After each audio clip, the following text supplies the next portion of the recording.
खूप अभिमान आहे ना तुमच्या या कपटी स्वभावाचा, राजकारणी वृत्तीचा. तुम्हाला नेहमी असंच वाटतं ना की सूर्यासारखा भोळा माणूस तुमच्या हातचा बावला बनून राहील, ते कायमचा. नाही, हेच होणार. हा आमचा अभिमान नाही, आमचा माज आहे, माज.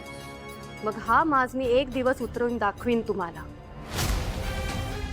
एक दिवस तुमचा हाच भक्त त्याच्या स्वतःच्या डोक्यावरून तुम्हाला उतरवेल. तो त्याच्या पायाशी पण उभा नाही करणार तुम्हाला. तो तुम्हाला त्याच्या आयुष्यातून कायमचं विसर्जित करून टाकेल. डॅडी, जेव्हा मी या घरात होते ना तेव्हा तुळजा निंबाळकर होते, म्हणून खूप काही सहन केलंय.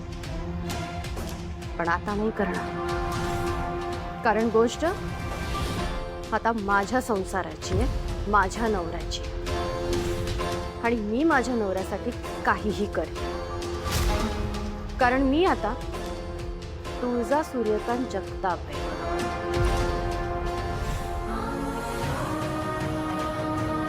हे कायमचं तुम्ही लक्षात ठेवा.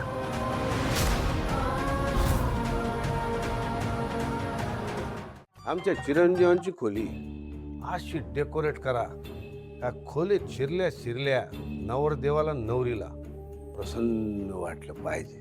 कसं वाटलं पाहिजे? प्रसन्न वाटलं पाहिजे. या लग्नाच्या दगदगीने जो थकवा आलाय तो गायब झाला पाहिजे. काय झाला पाहिजे? गायब झाला पाहिजे. चाल, जमल ना? विषयच नाही डॅडी. हं? नाही नाही, काजू पुड्याला काय जमणार नाही असं काहीच नाही ह्या जगात. तुम्ही म्हटलंय तर आम्ही करतो. हा लागा कामा. हा.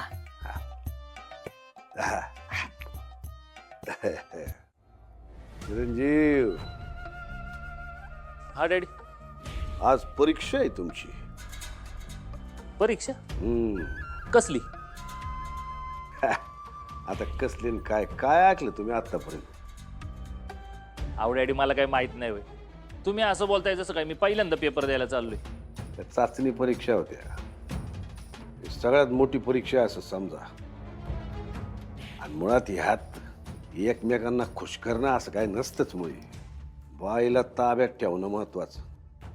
कारण या बाईच्या जातीला पाखरावानी फडफडून मोकळ्या आभाळात लय भराऱ्या घ्याव्या अशा वाटतात. आलं लक्षात. त्या पाखराला ना पिंजऱ्यात असं कैद करतो का नाही, ती परत उडालच नाही पाहिजे.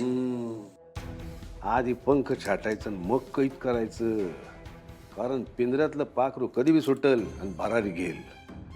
पंख छाटलेलं पाखरू सुटण्याचा विचारच करत नाही. पाखरू पकडायला मेहनत घेतली ना, ते पळून जाता कामा नये याची खबरदारी घ्या. वय डॅडी, माणसांना एक बायको सांभाळता येत नाही. मला आज कळते की माझ्या 2 आया तुम्ही कशा सांभाळल्या असतील. तुम्ही खरंच ग्रेट आहेत डॅडी. आमचं कौतुक बस झालं. आम्हाला तुमचं कौतुक वाटलं असं काहीतरी करा. असं काहीतरी करा चिरंजीव का त्या सूर्याचं काळीज पिळवटून निघालं पाहिजे. संसाराच्या भट्टीत तिला चटक द्यायचं सोडून तुम्हीच इतळता कामा नये म्हणून आठवण करून देतोय आम्ही. बरोबर बोलतोय का आम्ही? वय डॅडी, तिला अशी चटके देतो ना की तिच्या किंचाळे आहेत ना सूर्याच्या वाड्यापर्यंत पोचतील का नाही बघा. बाळा, टेन्शन आलंय का ग? तेजू, अगं बाईचं आयुष्य का नाही ह्या फुलांसारखं असतंय बघ. ही फुलं कशी दुसऱ्यासाठी फुलतात, दुसऱ्याला सुगंध देतात, तसंच असतंय बाईचं आयुष्य. आपलं सगळं आयुष्य ती दुसऱ्यासाठी पणाला लावती. काही फुलं देवाच्या पायावर वाहिली जातात आणि काही फुलं गजऱ्यात माळली जातात. सगळ्यांच्या नशिबात नसत्या देवाची पायरी. म्हणून मग आपल्या वाट्याला जे आयुष्य येईल तिथं सुगंध पसरवायचा आणि आपण त्यातच आनंद मानायचा. एवढंच असते बघ बाईच्या हातात. तेजू,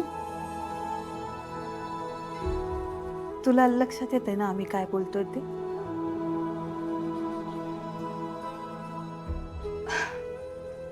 तेजू, हे बघ, आता तुझ्या आणि शत्रूच्या संसाराचं रोपटं फुलायला सुरुवात होणार आहे.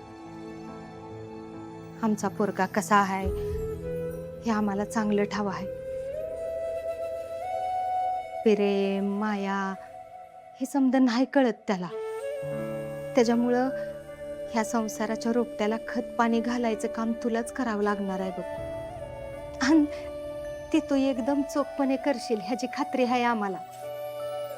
कारण तू तू तुझ्या शाळेतल्या पोरांना शिकवतीस का नाही? त्यासनी वळण लावतीस, त्यांच्यावर संस्कार करतीस.